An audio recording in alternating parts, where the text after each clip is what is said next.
Hello, let's talk about citations and how you cite your sources. I want to direct you to the Purdue Online Writing Lab. This is a fabulous resource for you to check how to cite your sources and to look at different types of sources so that you can get the basic format and beyond. I'd also encourage you to look at their sample works cited page just so you can see how it lays out on the page. Okay, so let's take a look at a sample paper and see how citations work. We're going to look at citations within the text. So we'll look in text, that's in the sentences. We will look at parenthetical citations. So that's when you cite your source at the end of a sentence. And we're also going to look at the works cited page today. Alrighty. I'm going to start reading and I'll just circle things or highlight them as I go. In the privileged / free for all or not. We can't afford it. It's too expensive. Choose something cheaper. My father heard these statements daily when he was young. Growing up in poverty, he barely survived childhood. He went to bed hungry, worked on the fields from sunrise to sunset, and never had toys like those that his neighbors owned. It was not the absence of toys that bothered him, rather it was his craving for knowledge. When my father grew older, he applied to college, hoping for a scholarship. He was pleased to be accepted into many U.S. colleges. Yet the only problem that his family encountered was, where's the money? My father's story is not unique. According to Statistica, quote, 38.1 million people in the U.S. live in poverty. They can't send their children to college, and they live in the shadow of the dreaded question, where's the money? Despite the claim that reduced fees could cause financial illiteracy, colleges should significantly reduce tuition fees to address the onerous tuition burden faced by many students and to maximize available opportunities for young people.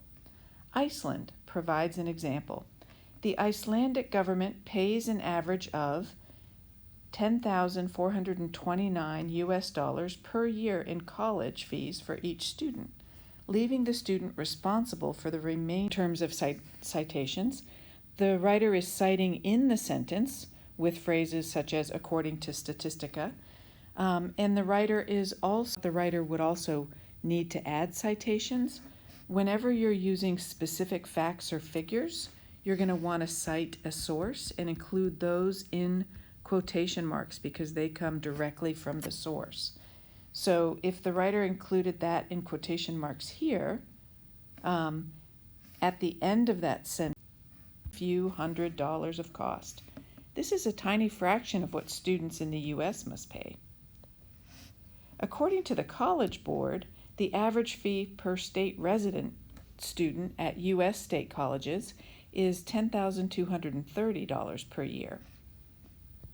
Thus, while a student from Iceland will pay about $200 for college, a student from the U.S. must pay more than $10,000 per year, a fortune for some families. This situation affects the enrollment rate in both countries. Iceland's economy significantly benefits and thrives thanks to the 77% of its young adults who attend college. In the U.S., the economy has to be more self-sufficient, since only about 1 in 2 young adults attend college.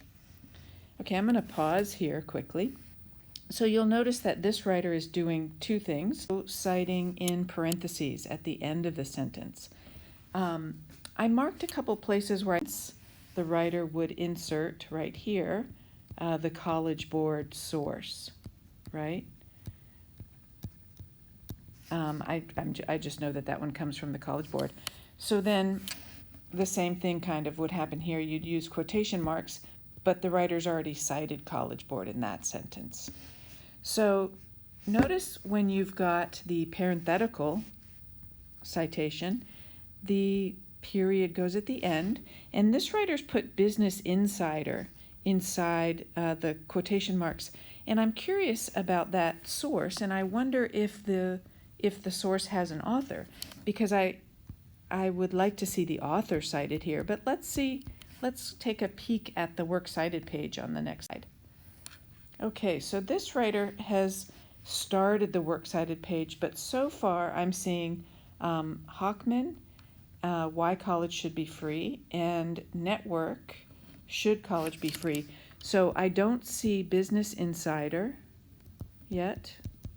I also don't see the College Board site that was cited. So perhaps that's because it's a draft and those citations haven't happened yet. But I am noticing something about these full references on the works cited page. They're written in APA format rather than MLA format. How do I know? Well, I know because APA privileges the date. They put the date after the author, whereas MLA format puts the date toward the end of the citation. So in MLA format, you would have the author, last name first. Then you have the title of the article, if it's an article. I know this example is an article because article titles are in quotation marks. And then you would have the title of the container or the larger work that contains the article. And the container in this first example is the New York Times, and it is in italics. Sometimes you can also underline those containers. And then you have the date, period. And then if it's an online source, you use the www URL address there.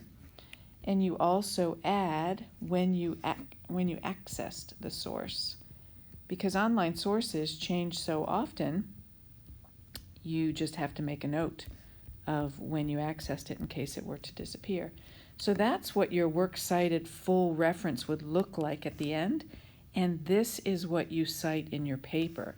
Because you want your reader to be able to just glance at your works cited page and see who the people are that you're citing in your paper. So whatever's first, whatever's hanging here, this is called a hanging indent, whatever's hanging here is what you want in parentheses or in sentences. Okay? And so that's how you cite your sources in your op-ed.